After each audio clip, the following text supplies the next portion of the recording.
Welcome back to Young at Sea. We're Josh and Alfie and we've just come off Cunard's newest ship, Cunard. Today we're going to show you around the first half of our voyage from embarkation up to our first day in Rotterdam. Join us as we experience all of the food, entertainment and things to do on board. Let's get started with embarkation day.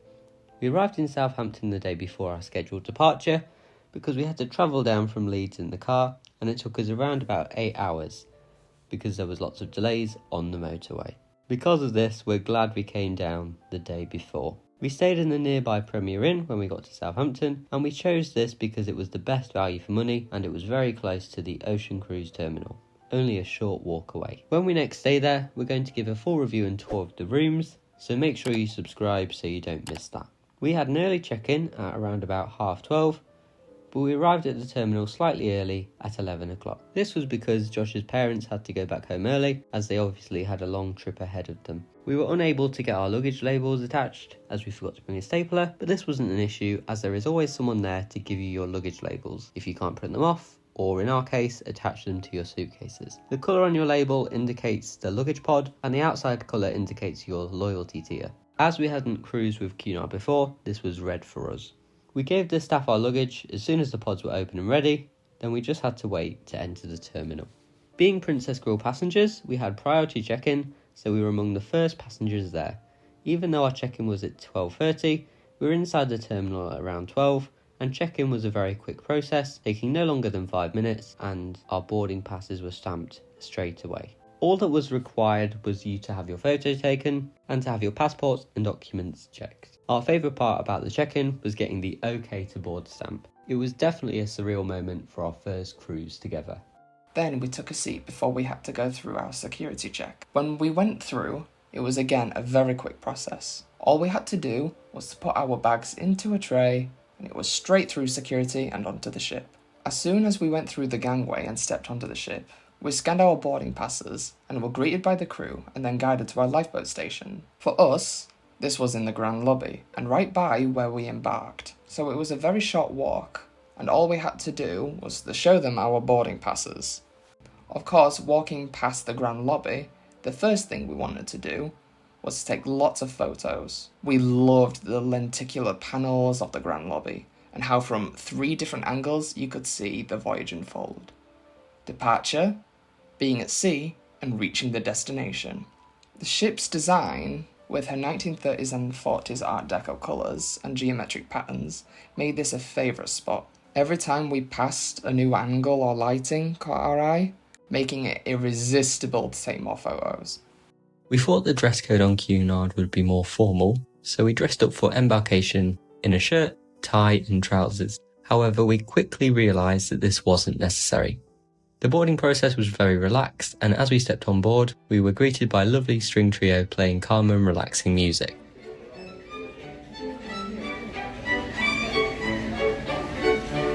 The first thing we did after boarding was head to the Artisan's food hall to grab something to eat.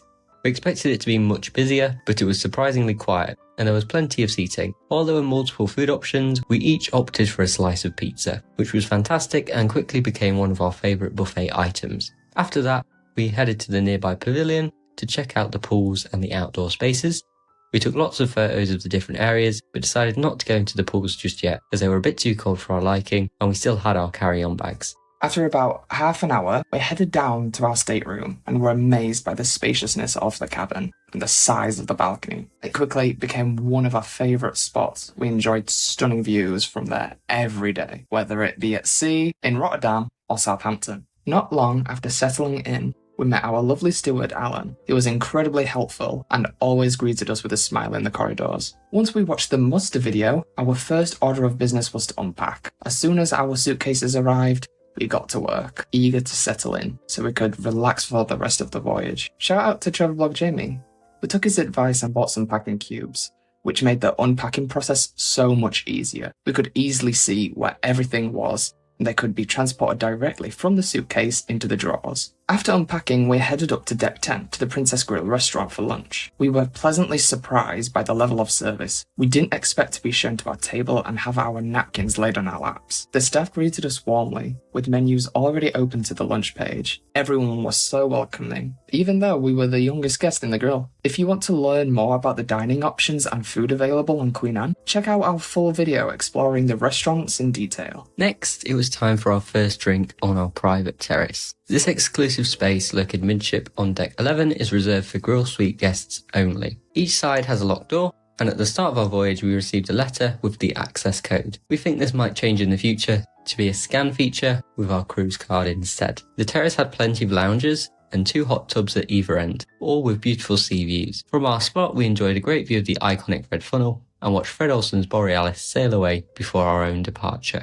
We're excited to try our next cruise on her sister ship Bolette this December, and we'll be posting videos from our voyage very soon. On the terrace you could enjoy a drink at the push of a button. The service for our drinks was a bit slow, but that was due to the staff being busy with guests still embarking and the bar being one deck below. We ordered a glass of wine and a Coca-Cola.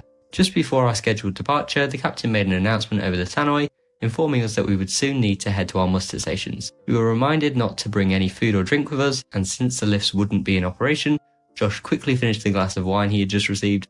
Moments later, however, another announcement clarified that only the crew needed to report to the muster stations, as we'd already done so during boarding. Relieved, we stayed where we were, although Josh definitely felt the effects of the wine after downing it so quickly. Next, we wanted to explore everything on board, so we started our tour on Deck 1. The ship is divided into forward, mid, and aft sections, marked by 3 colours: blue, yellow, and red. You'll see these colours in the staircases and lift areas, with arrows pointing you in the right direction, making navigation on board much easier. We explored the areas like the theatre, the chart room, and the Queen's room. We then decided to head further aft. As we walked through the pavilion, we spotted Travel Blog Jamie. Just out and about wandering, checking menus like you do. And you remember I was filming in the cabin and said, oh my god, look, we've got some Belvedere vodka from Josh and Alfie. It's Josh and it's Alfie. Now they look underage. I don't know how they smuggled a bottle of Belvedere on board. You are 18 or above, aren't you? Oh, I'm 21. Oh my god, he's 21. And I was just asking them, how did you smuggle like vodka on board? Because you're only allowed to bring wine and champagne with bubbles. We just brought it on. You just poured it on. Put it in. It was more of a cross your fingers. So hopefully it all went well. It went well, and if anybody out there wants to have a go at me about that, you can't. It's their fault, okay? Right, well, we're going to see Josh and Alfie around over the next 4 days, aren't we? Right, see you later. After exploring, it was time for dinner at Tramonto, where we enjoyed a specialty dining experience. The 3-course meal was fantastic, but we recommend going on an empty stomach, as we definitely didn't have room for dessert. There were plenty of options, and we especially loved the chicken Milanese. The staff in the restaurant were very friendly, and even took our photo before we started our main course. After dinner, it was the perfect time to see the sunset at sea. We went out onto the promenade deck and to the stern of the ship to see the wake sunset and another ship in the distance. Let us know in the comments if you can tell which ship this is. This moment out on the stern was definitely a memorable one, and the sky was just a perfect colour as we were heading to Rotterdam. We decided to sit up in the sky bar for views of the ship sailing, and the bartender mentioned that it was one of the best spots for photos. He also highlighted the great selection of cocktails available. We decided to save these cocktails for later on as we were just about to head up to the Commodore Club, so we opted for some soft drinks instead. Spending about an hour in the Commodore Club, we headed back to our cabin and we were amazed by the turn-down service. The bed was beautifully arranged with 2 chocolates waiting for us and our pyjamas laid out. We also found the next day's breakfast menu and daily programme neatly placed on the bed. After checking the ship's progress using the Cunard app on the TV, we settled in for the night. We began our day with one heck of a surprise. When we checked our onboard account, we saw that we had both been charged $72. At first, we were quite shocked, but soon we learned this was actually a service charge. For those unfamiliar, Cunard doesn't include gratuities in the price of the cruise. Instead, they have a daily charge of $18 per person for suites, and $16 for other cabins. It was a little shocking, but now we know to keep that in mind for our next trip. We were filled with excitement for the day ahead, and found ourselves awake and ready by 7, even though we had our breakfast ordered at 9:30. When the time came, we chose a delightful spread of bacon, eggs, toast, bagels, and warm pastries. Eating this delicious breakfast out on the balcony was such a lovely way to start the day. After breakfast, we made our way to the Corinthian Lounge to indulge in their iced coffees. Served in large glasses, they were as refreshing as they were delightful. We sailed by the window, enjoying the beautiful views as the ship sailed by, and spent a lovely time chatting and savouring the moment together. Today, we were thrilled to try the pools. After heading back to our cabin for our swimming trunks, we changed in the convenient restrooms by the grill, which doubled as a private changing room. We then made our way to the hot tubs on the terrace, where the water was perfectly heated for a relaxing dip.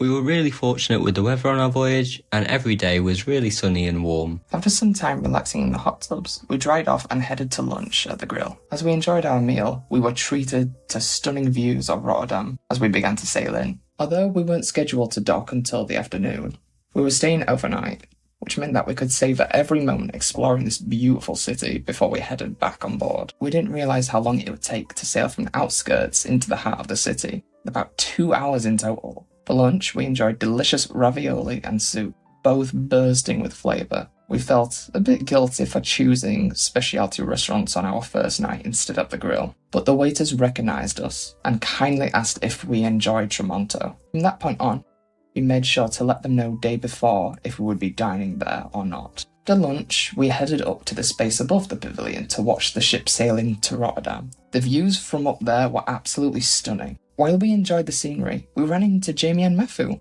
and had a lovely chat, making the experience even more memorable. When we finally docked in Rotterdam, we were eager to disembark and visit the SS Rotterdam, something Josh has always wanted to see given his love for ocean liners. Although there was a queue to leave the ship, the crew was incredibly efficient, making the disembarkation process very smooth. A senior officer was there to wish us all a wonderful time in Rotterdam, adding a nice touch to our departure. We made our way through the gangway into the Rotterdam cruise terminal, pausing to snap some photos of Queen Anne's stunning side profile through the tall windows. After descending the escalator, we stepped out into the vibrant city of Rotterdam. One important task we hadn't done yet was activating roaming data on our phones, but it turned out to be a breeze, just a quick adjustment in the settings, and if we needed any help with that, the cruise terminal staff were friendly and available, and they even had a desk with helpful maps of Rotterdam to guide us out on our adventure. We initially planned to take a water taxi to SS Rotterdam, but since it was such a beautiful day, we decided to walk instead and experience the streets close up. It was funny to see cars driving on the right side of the road with yellow number plates at the front, but we quickly got used to the Dutch way of things. It was a lovely stroll as we took in the sights and sounds of the city. It was just a 20-minute walk from the cruise terminal, and the only thing that we had to watch out for was the numerous bike paths everywhere. The city felt so alive as we made our way to the SS Rotterdam. When we turned the corner, we saw the SS Rotterdam, all in her glory. The ship looked really well maintained, and you'd never guess that she was over 65 years old. Unfortunately, the nearby sewage bins did create a bit of an unpleasant smell, but it didn't take away from her impressive presence. You can board the SS Rotterdam for free, but they also do offer tours that are not accessible to the public, like the engine rooms and the upper decks. Each tour costs €12.95 per person or €16.50 for both the tours. We decided to skip the tours this time to keep our spending down, and instead explored some of the public spaces on the ship. The SS Rotterdam also serves as a hotel, allowing you to book a room for an overnight stay. Some decks were reserved for hotel guests only, and there are a variety of bars and restaurants on board to enjoy. We didn't stay long on the SS Rotterdam, and some of the promenade decking looked a bit dated.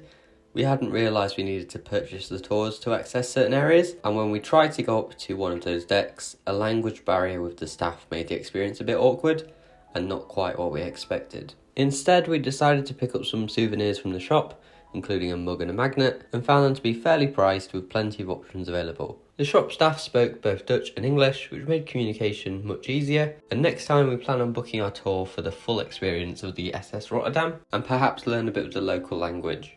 This way we can clarify that we only speak English and make our interactions a lot smoother. We decided to head back on board after our visit, as we wanted to get ready for dinner at Oranje and experience more of Queen Anne. Embarking was very easy, and all we had to do was to show our cruise card to the terminal staff and zap it in when we were ready to board. We always enjoyed dressing up for dinner, and on our second night, we arrived at Oranje, excited for our evening meal. The restaurant was beautiful and much busier than Tramonto, where we dined the previous night. This time we were treated to a 3-course meal that included a amuse-bouche and a palate cleanser. Each dish was filling, And contrary to some negative reviews that we heard from some passengers, every course packed a spicy kick and wealth of flavour. We ended the day with a peaceful late-night stroll around the upper decks, where it was wonderfully quiet and often felt like we were the only ones there. The grand lobby, on the other hand, was alive with music and energy, so we decided to head down to the chart room for a late-night drink. It was a cosy space, and it was the only place where I was asked for my age when ordering the drinks. We also loved the extra nibbles that came with our drinks, a lovely touch that many cruise lines seem to have cut back on. After our wonderful evening, we headed to bed, eagerly anticipating for our last day in Rotterdam. We hope you enjoyed this first part of our 4 nights on board Queen Anne. In part 2, we'll dive into our time at the pools, book another cruise, bid farewell to Rotterdam, experience gala night on board, dine at Sir Samuel's, complete a photography scavenger hunt, enjoy our first day at sea, relax at the spa, indulge in some shopping, dine at our grill, enjoy an evening of entertainment, navigate disembarkation, have one last breakfast, and finally say goodbye to Queen Anne as she departs for Norway. We hope you enjoyed this video. Make sure to like and subscribe for more cruise content, and be sure to check out our videos on the dining options on Queen Anne and the gift packages that Cunard has on offer.